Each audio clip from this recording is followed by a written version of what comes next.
હવે આખો દિવસ બા છે ને એ અજા રાયડું પાડતા અમને, એ જ્યોતિ એ જ્યોતિ એ જ્યોતિ એ અજા એ અજા એ અજા, આખો દિવસ એક ને એક નામનું રટણ કરતા. 11 દિવસ તો ફટાફટ જ 12મો દિવસ છે, 12મું અમારામાં 11મું હોય. અને તે દિવસે ક્રિયા સરસ મજાનું રામધૂન, અને રાત્રે આખી રાત લગભગ 3 વાગે રામધૂન વાળા 3 વાગે રાતે ગયા. ગામડેથી રામધૂન વાળા આવ્યા હતા, શ્રી રામ જય રામ જય જય રામ. રામાપીરના પથવાળા હોય ને તો ભજન વાળા આવે, પાઠવાળા પાઠ ને કરે. એટલે અમે કઈ પથવાળા છીએ નહીં, બા હતા નહીં, એટલે અમે રામધૂન વાળા બોલાવ્યા હતા ને કાયમ સત્સંગ વાળા આવતા. પછી દીવો ને એ બધું અત્યારે વિધિ હવે છેલ્લી છે, પારણા કરાવશે. કાલના બધાનો ઉપવાસ છે. જ્યોત્સનાની કેસેટ 3 લગભગ આમ કહીએ તો 3 વર્ષથી ચડી હતી, ને છેલ્લા 3 કે 4 મહિનાથી સતત ચડી હતી, 2 માણાની. હું વાંચાતી એટલે હજી તે દુઃખી થતા, અને ઘરે કોઈ કરે એમ નહીં. તો હાવ બા તો નવરા કરીને 2 જણાને વૈયા ગયા. કાંઈ હવે કામ જ ન રહ્યું એમ કહીએ ને તોય હાલે. નકર તો ઘરની અંદર ગંધારું પડ્યું હોય ને આવું અવ્યવસ્થિત, ગાદલા ને ગોદડા ને ખુરશીઓ જ્યાં ત્યાં તો બાનો જીવ બરીને અડધો થઈ જાય. જલ્દી 5 વાગ્યામાં ઉઠીને ગમે એવું ગંધારું કામ હોય ને એ ચોખ્ખું કરી નાખે. ફરિયા તો અત્યારે અમારે પાણી છટાઈ ગયા હોય ને વળાઈ ગયા હોય, એને બદલે આખા ફરિયામાં 2 બાજુ હજી માંડવા બાંધ્યા છે. કાલે આખાઈમાં માંડવા બાંધવા પડ્યા હતા. કાલે લગભગ 700-800 માણસનું રસોડું હતું. સરસ મજાના ચૂરમાના લાડવા ને ઢોકળા ને ગાંઠિયા ને ગુંદીના લાડવા ને મોહનથાળ ને દાળ ભાત ને રોટલા ને શાક ને. પણ અમારે 8 જણા ને 7 જણા જમવાનું નહોતું, ખાલી અમે નથી ચાખ્યું. અમારો ઉપવાસ હતો, કારણ કે જ્યાં સુધી દીવો ન થાય ને ત્યાં સુધી અમારી ઠંડિયા હોય એમ કહેવાય, નોમના પારણા થાય. એટલે અમે તો ભીખા જ છીએ.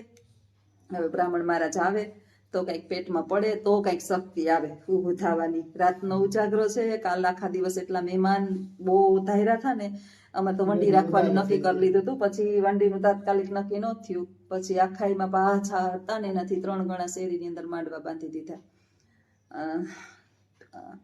સારું કાર્ય હોય ને, આપણે શુભ પ્રસંગ એ ઉકેલવો બહુ હેલો પડે, કારણ કે આપણે એની અંદર ટાર્ગેટ હોય કે લગ્ન છે દીકરાના, 50 કંકોત્રી કે 100 કંકોત્રી દેવાની છે. એક ઘરની અંદર 4 માણસ એટલે 400 માણસ થાય. 400માંથી વધીને 50 વધે. હવે આ મેલું કાર્ય છે ને, સારું કાર્ય હોય ને એમાં કાંઈ પ્રોબ્લેમ ન થાય ને. 1 દિવસ કે વધીને 2 દિવસ, આ 12 દિવસ સતત સવારથી ગામડાવાળા હોય ને, એક બસ મળતી હોય તે 8 વાગ્યાથી ચાલુ થઈ જાય, તે સાંજના 6 વાગ્યા સુધી 6 સુધી ગામની બાયુ આવીને અમારે હગાન વાલાનો હોય તો નોનસ્ટોપ બધા જમીન જાય. એટલે 12 દિવસ સુધી નોનસ્ટોપ રસોડું ચાલુ, નોનસ્ટોપ જમણવાર ચાલુ, અને માણસનું ટાર્ગેટ વિખાઈ જાય. કેટલા 10 કિલો તો જાડું દરાવ્યું હતું લોટ. એના ચૂરમાના ચોખા ઘીના લાડવા બનાવી મસ્ત બધાને બાની પાછળ ખવડાવ્યા. જેટલું પેટમાં માણસને જાય ને એટલું બ્રાહ્મણ મહારાજ કીએ એમ આપણે તો કરીએ, કે અત્યારે તમે જેટલું 11 દિવસ સુધી બા પાછળ કરશો ને બધું બાને પૂછશે. જોકે અમે તો જીવતા, બાનો જીવ હાથમાં બાયડો નથી, એટલે બાને કઈ ચિંતા અમારી હતી નહીં કે બા દુખી હતા કે કઈ પ્રોબ્લેમ હતો. પણ પાછળ આપણે એમ કે 11 દિવસ સુધી છે ને આત્મા એનો આપણી આસપાસ જ ફરતો હોય. મહિનો પણ સારો. હા, ભાદર મહિનો કહેવાય. હા, હારા ધાલે છે અત્યારે. નીબાને જો બાવાજી છે, રૂખી કેટલાના, કાલે ઓલા સત્સંગ વાળા નાસ્તો આપણે કોઈ કરાવતું ન હોય, ચા ને પાણી ઠંડાની તો ચાલુ જ હોય, પણ સત્સંગ વાળાની છેલ્લે એમ થયું ના એને નાસ્તો પેંડા ગાંઠિયા ચવાણું ને એવું બધું ખવડાવી દઈએ. જેટલું ખવડાવીએ ને એમાં જે અમુક જે છે આપણે કહીએ કે ધરતી ઉપર જેને અમુક દાન કરવાનું હોય એને દાન આપણે આપી દઈએ ને, તો બહુ જ આપણા માટે ઉત્તમ. અને બા માટે તો હારામાં હારી વિધિ કહેવાય. નસીબદાર બધા એમ કહેતા હતા કે તમે બાનું બહુ સારું વીજવું. જીવતા તો એવા હાઈચવા, પણ મૃત્યુ પછી એ બાને જરાય 11 દિવસ એકય દિવસ કોઈ જાતની કચાશ નહીં. અને એમાં સૌથી મોટો ફાળો છે ને મારા જેઠના દીકરાનો છે અને એની વહુનો છે. રંગ રાખ્યો એની દોડીને. અમારે તો બાયુને મારા જેઠાણીને મારે ને આ 2 ભાઈઓને તો બેહવું પડે.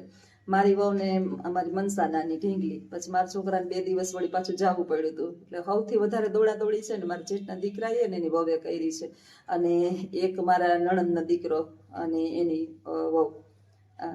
4 જણા છે ને. અને એક અમારા સંબંધી બાજુ મારી દીકરી છે, અમારી કરેલી છે અમારી જ.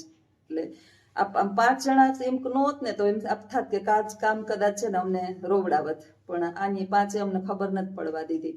નોન સ્ટોપ દોડા દોડી એક વસ્તુ ઘટે છે કે ક્યાં હું ઘટ્યું ને એની અમને ખબર નથી પડી, એટલી એને દોડી કરી. નહીતર આપણે જો આપણું જોઈ મોઢે અમારી જ થવા આવે બધા, એટલે છોકરાઓને દોડી કરવી પડે ને અમારે વહુ એટલી દોડી કરતી હતી. છોકરી નાની હતી ને તોય એટલી દોડી કરતી હતી. નીકળી ગયા બધા જે છે ને હવન ઘરે વયા ગયા, છોકરી વહી ગયું, મારા હગાઈ વાત એ બધા અત્યારમાં ઉઠીને ચા પાણી પીને ભાગવા માંડ્યા. પછી સાંજે આજે વહુ ને દીકરો એ વયા જાહે. જેઠને છે એ બાજુમાં છે, અને પછી હતા એ 2 જણા, એકલા બા છે મારી માં. એની આજ મારી બેન કહેતી હતી કે હાલ થોડાક દી ન્યા, તો કે હમણાં નથી આવું, થોડાક દી પછી આવીશ. એટલે એ ચાહે પાછી ન્યા તો 4-5 મહિના ન્યા રોકાહે. એટલે બાનું અમારું કઈ નક્કી ન હોય, કઈ આવીને વાન કરશે, કઈ નક્કી નહીં. હા હાલો ઉઠાડું. હા તે હાલે જ ને, હાલે. ઉકલી ગયો બાનો પ્રસંગ સરસ મજાનો. અને જેમ વાત કરતી હતી એમ સૂઝબૂઝ વાળા છે ને એ મોટા માણસ હોય, એટલી બધી મને વ્યવહારિક નોલેજ નથી. આપણે જે કહીએ ને કે આવું કાજ હોય ને એનું વ્યવહારિક નોલેજ હોવું જોઈએ. એ વ્યવહારિક નોલેજ જે છે ને એ મારા જેઠાણીને વધારે, એટલે બધું આપણે કઈ ચિંતા નહીં કે ભાઈ આ કોઈ આપણી 5 માણસ આવીને માણસ છે ને રોવા ઓછા આવતા હોય, જોવા વધારે આવતા હોય. અત્યારે લગભગ દરેક જગ્યાએ આવવું હોય, પણ એની મને કમી ન રહી જરાય. બધુંય મારા જેઠાણી, જેઠનો છોકરો, પછી જેઠના દીકરાની વહુ, નણંદના દીકરાની વહુ, નણંદનો દીકરો, 2 બીજા નણંદના દીકરા, બધાએ કેમ કાઢ્યું ને અમને 2 જણાને ખબર જ નથી. જો રૂપિયા ઘણી વખત હોય આપણી પાસે, પણ કોઈ ધ્યાન આપવા વાળું ન હોય તો એ રૂપિયાને કોણ ઓલું કરે એમ. ખાલી રૂપિયાથી કઈ ન થાય, માણસ જોઈએ માણસ. એટલે બસ ભગવાન અમારી એક ઈચ્છા છે એ પૂરી કરી દે. અમારા ઘણી બધી ઈચ્છાઓ છે બધી, બાના આશીર્વાદથી પૂર્ણ થઈ જાય, પૂરી થાય. એટલે પાછી વિડીયોની અંદર તમને જણાવીશ કે અમારી ઈચ્છા પૂરી થઈ ગઈ. ત્યાં સુધી નહીં કહું. બાના આશીર્વાદ અને જેની બાની પાછળ હજી પુણ્ય મેળવ્યું છે બધાને બા એના આશીર્વાદ ભરીને આપે ને એનું ફળ એને આપે, એવી બાના ચરણોમાં મારી પ્રાર્થના. અને બધાને બાના જય શ્રી કૃષ્ણ. છેલ્લા બાના જય શ્રી કૃષ્ણ. આજે બા એમ કહે છે કે દીવો પૂરો થઈ જાય પછી બાને વિદાય આપવાની હોય, પારણા કરીએ ને ત્યારે વિદાય આપવાની હોય. એટલે બા આપણા કુટુંબમાંથી, આપણા ઘરમાંથી, જોકે આપણા દિલમાંથી તો કોઈ દી જાય નહીં, પણ બ્રાહ્મણ ભૂદેવ મહારાજનું કેવું એવું હોય કે દીવાનું પૂરું થાય ને ત્યારે એની છેલ્લી પૂર્ણાહુતિ બા વિદાય લઈ લે, પછી બીજા ખોડિયાની અંદર જન્મ લે. આપણે કાંઈ જાણતા નથી, આ પૃથ્વી ઉપર છીએ અને ત્યાંથી થઈને આવ્યા નથી, એટલે આપણને કાંઈ ખબર નથી. પણ આપણે સાંભળ્યું હોય તો બસ જ્યાં જાય ત્યાં સુખ, શાંતિ, વૈભવ, સમૃદ્ધિ અને સંસ્કારી કુટુંબ મળે. અને ખાસ વધારેમાં વધારે તો છે ને ભક્તિ વાળું બાને મળે, શાંતિ વાળું જીવન મળે. આ જીવનની અંદર એને બહુ દોડધામ કરી છે, તો ભગવાન એને હારે ઘેર અવતાર આપે એવી પ્રભુ દ્વારકાથી અમે એક પ્રાર્થના કરીએ કે અમારા બાજુ પર પાડું બધાય. જૈન રહું આવી ગઈ, ભાઈ છોકરો નથી એટલે એ તો આપીએ ભગવાન. હું ઈ જ કહેતી હતી એને, હજી ઝાઝા વર્ષ નથી ત્યાં આપશે. આપણે બાને કે બા ન્યા જ ચાહે, આપણું કુટુંબ નહીં મૂકે બા. મારા ભત્રીજો છે જેઠનો દીકરો, ત્યાં બિચારી રાહ જોવે છે 6-7 અટાણ રમાયડા જેવડા છે. જેઠાણી એને એમ થાય કે અટાણ હાથ પગ આપણા હાલે તો આપણે બાળકને રમાડી લઈએ, તો ભગવાન એને સંતાન આપી દે તો એને ટાઢી નાણ થઈ જાય ને હાથ પગ હાલે તો મા બાપ જોતા જાય છોકરાઓને. મોટાને ત્યાં એની દીકરી છે, નાના ત્યાં મારા મોટાને જેમ લગ્ન થયા હતા તો હજી 6-7-8 વર્ષ થયા. ભગવાન બસ દેહે એને, મને વિશ્વાસ છે દ્વારકાધીશ કોઈને નિરાશ નહીં કરે.